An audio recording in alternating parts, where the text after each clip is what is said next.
කවුද කියන්නේ මේම හැදුවාම සොෆ්ට් වෙන්නේ නැහැ කියලා. ඉතින් බලන්නකෝ මම මේ හදපු චොකලට් කේක් එක හැදුවේ බොහොම සරල විදිහට. බටර් මිල්ක් නෑ, බේකින් සෝඩා නෑ. ඉතින් බොහොම සරල විදිහට හදපු මේ කේක් එක හොඳම රසට ඒ වගේම හොඳ සොෆ්ට් එකට තිබුණා. අපේ අම්මා කියන විදිහට නම් එයා කාපු රසම කේක් එක තමයි මේක. ඉතින් බලන්නකෝ මම මේක හැදුවේ කොහොමද කියලා මම ඔයාටත් කියලා දෙන්නම්. අද මම නම් මේ කේක් එක හැදුවේ ග්‍රෑම් 350 ගානේ අමුද්‍රව්‍ය අරගෙන. ඒ කියන්නේ මම කිලෝ 1.5ක කේක් එකක් තමයි මේ විදියට හදාගත්තේ. හැබැයි මම ඔයාලට ඩිස්ක්‍රිප්ෂන් බොක්ස් එකේ රෙසිපි එක දාන්නම් කිලෝ 1ක් හදාගන්න අවශ්‍ය කරන රෙසිපි එක. ඔන්න ඉතින් එහෙනම් මේ කේක් එක හදාගන්න සූදානම් කරගන්න පිටි රතු හෝ සුදු සීනි රතු සීනි ගන්නවා නම් වඩාත් හොඳයි. එතකොට මේ කේක් එකේ පාට තව ටිකක් ඉම්ප්‍රූව් කරගන්න පුළුවන්. එහෙම නැත්නම් සුදු සීනි ගත්තත් ප්‍රශ්නයක් නැහැ. බටර් හෝ මාගරින්, කොකෝවා පවුඩර්, බේකින් පවුඩර් සහ බිත්තර ටිකක් සූදානම් කරගන්න ඕනේ. ඔයාට අවශ්‍ය ප්‍රමාණයන් කිලෝ 1ක් සඳහා මම ඩිස්ක්‍රිප්ෂන් බොක්ස් එකේ විස්තරය දාලා තියෙනවා. ඉතින් ඔයාට පුළුවන් එතනින් ඒ ටික බලා ගන්න. මම කියලා දෙන්නම් හදන පිළිවෙල විතරක්. ඉතින් මේ කේක් එක හදන්න මම මුලින්ම මාගරින් ටිකත් ඒත් එක්කම සීනි ටිකක් දාලා හොඳට බීට් කරගන්නවා විනාඩි 5ක් විතර හොඳට ක්‍රීම් එකක් වෙනතුරු. ඒ විදිහට ක්‍රීම් එකක් වෙනතුරු බීට් කරගත්තට පස්සේ මම සාමාන්‍යයෙන් කේක් එකක් හදන විදිහටම බිත්තර එකින් එක එකතු කරලා එක බිත්තරයකට විනාඩියක් විනාඩි 1.5ක් වගේ කාලයක් සාමාන්‍ය ස්පීඩ් එකකින් හොඳට බීට් කරගන්නවා. ඉතින් මෙතනදී මම භාවිතා කරන්නේ ස්පීඩ් 2. ඉතින් ස්පීඩ් 1 ගොඩක් ස්ලෝ වැඩි. ස්පීඩ් 3 වගේ භාවිතා කරත් කමක් නැහැ. ඉතින් ස්පීඩ් 3 සාමාන්‍යයෙන් මම භාවිතා කරන්නේ බීට් කරලා අවසාන වෙනකොට අවසාන විනාඩි කිහිපය තමයි භාවිතා කරන්නේ. ඉතින් ඔයාලට අවශ්‍ය නම් කැමති විදිහක් කරන්න පුළුවන්. මේ විදිහට බීට් කරගෙන අවසාන බිත්තරෙත් එකතු කරාට පස්සේ තවත් විනාඩි 5ක් විතර ටිකක් ස්පීඩ් එක වැඩි කරලා බීට් කරගන්න පුළුවන්. ඉතින් ඒ විදිහට බීට් කරාට පස්සේ තමයි අපි පිටි මිශ්‍රණය එකතු කරගන්නේ. ඉතින් මේ පිටි මිශ්‍රණයට මම පිටි, කොකෝවා පවුඩර්, බේකින් පවුඩර් එකතු කරලා හොඳට මිශ්‍ර කරගෙන තියෙනවා. ඉතින් අද මම මේ හදන කේක් එක ඇත්තටම බොහොම සරල රෙසිපි එකක් වුණත් මේ චොකලට් කේක් එක බොහොම සොෆ්ට් එකට තියෙනවා. එහෙම සොෆ්ට් එකට තියෙන බලපාන එක ප්‍රධානතම හේතුවක් තමයි මම අද භාවිතා කරලා දෙන කොකෝවා පවුඩර් එක. ඉතින් සාමාන්‍යයෙන් වෙළඳපොලේ විවිධ බ්‍රෑන්ඩ් වලින් පැක් කරපු ගොඩක් ගණන් දීලා ගන්න පුළුවන් කොකෝවා පවුඩර් තියෙනවා. ඒ වගේම අපිට ටිකක් ගාණ අඩුවට ගන්න පුළුවන්, කිරලා ගන්න පුළුවන් විදිහේ කොකෝවා පවුඩර් තියෙනවා. ඉතින් මේ විදිහට ගන්න කොකෝවා පවුඩර් අපිට එක එක විදිහේ ක්වොලිටිස් වලින් තමයි හම්බ වෙන්නේ. සමහර ඒවා තියෙනවා ඇත්තටම චොකලට් කේක් එකක් හදලා වැඩක් නැහැ ඒ වගේ පවුඩර් එකකින්. ඒකේ චොකලට් රසක් හෝ සුවඳක් හෝ පාටක් කිසිම දෙයක් නැහැ.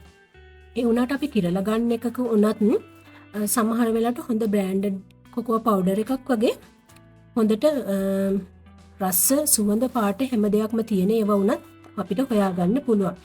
ඉතින් ඔයා කැමති විදිහේ කොකෝවා පවුඩර් එකක් මේ සඳහා භාවිතා කරන්න පුළුවන්. හැබැයි ඔයා මිලදී ගන්නකොට ටිකක් තද දුමුරු පාටට තියෙන හොඳ සුවඳක් තියෙන කොකෝවා පවුඩර් එකක් මිලදී ගන්න.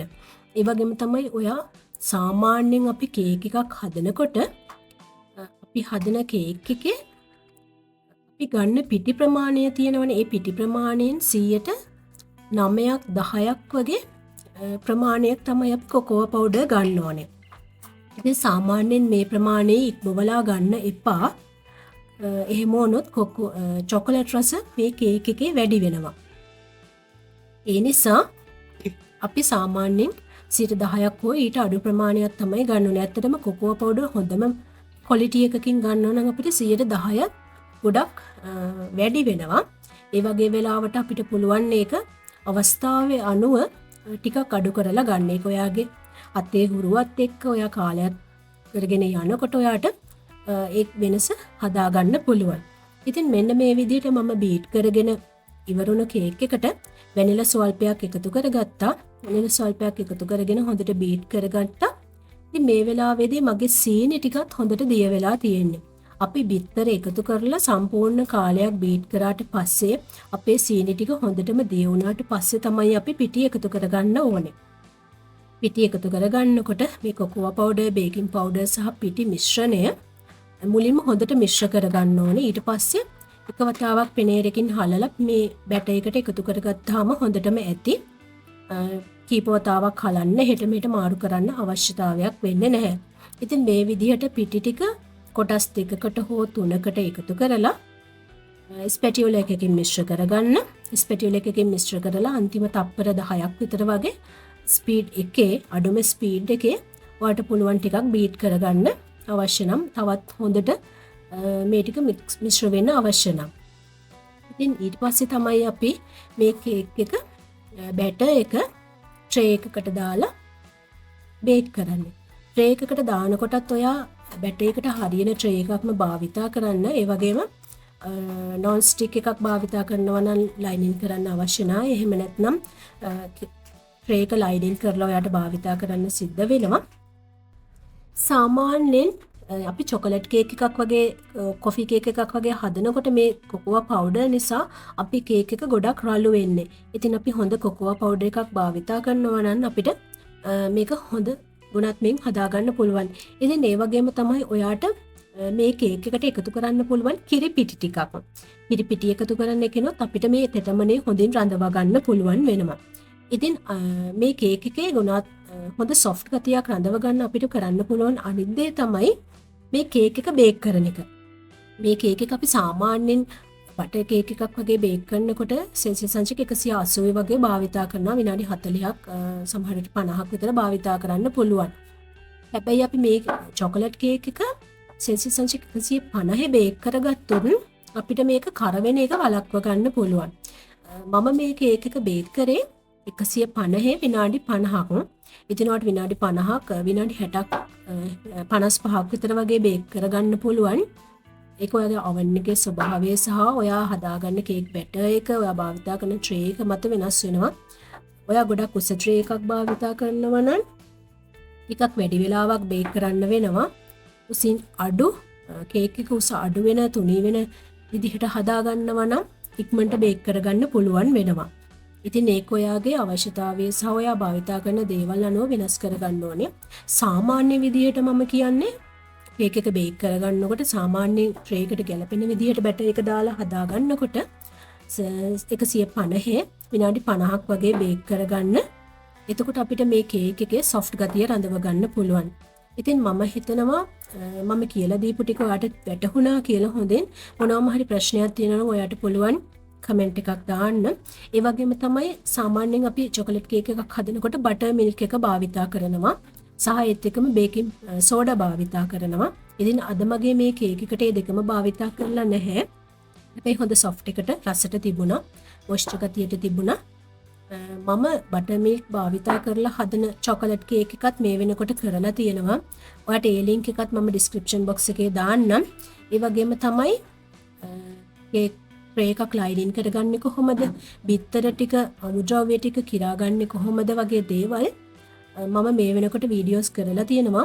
මම ඔයාට ඒ ලින්ක්ස් ටිකත් ඩිස්ක්‍රිප්ෂන් බොක්ස් එකේම දාන්නම්. ඔයාට පුළුවන් මේ වෙනකන් ඒ ටික බලලා නැත්නම් ඒ ටික බලා ගන්න.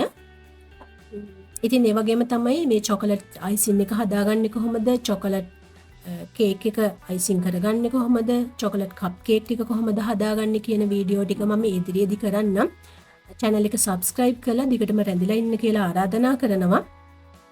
ඉතින් මෙන්න මේ වගේ ටෙක්ස්චර් එකක් තමයි ඝනකමක් තමයි මගේ බැටර් එකේ තියෙන්නේ. මම ගොඩාක් මේකට කිරි එකතු කරලා ගොඩක් මේක දියාරු කරගන්නේ නැහැ. මෙන්න මේ වගේ ටෙක්ස්චර් එකකින් මම හදාගන්නේ. මේක තව ටිකක් දියාරු ගතියක් වුණත් ප්‍රශ්නයක් නැහැ. ඔයාට අවශ්‍ය නම් කිරි මේස හැඳි දෙකක් වගේ එකතු කරගන්නත් පුළුවන්. හැබැයි අද මම මේක කිසිම දෙයක් එකතු කරන්නේ නැතුවනේ හදන්නේ. ඉතින් ඒ නිසා මෙන්න මේ විදිහට තියෙන්නේ. මේ විදිහට ට්‍රේ එකට දාගත්තට පස්සේ පුළුවන් ඔයාට ස්පැචුලා එකෙන් තුනී කරගන්න. ඊළඟට ස්ටික් එකක් අරගෙන ඒක මෙහෙම කරමින් මේක හොඳට ස්ප්‍රෙඩ් කරගන්න පුළුවන්. ඊට පස්සේ ඔයාට පුළුවන් හොඳට බේක් කරගන්න.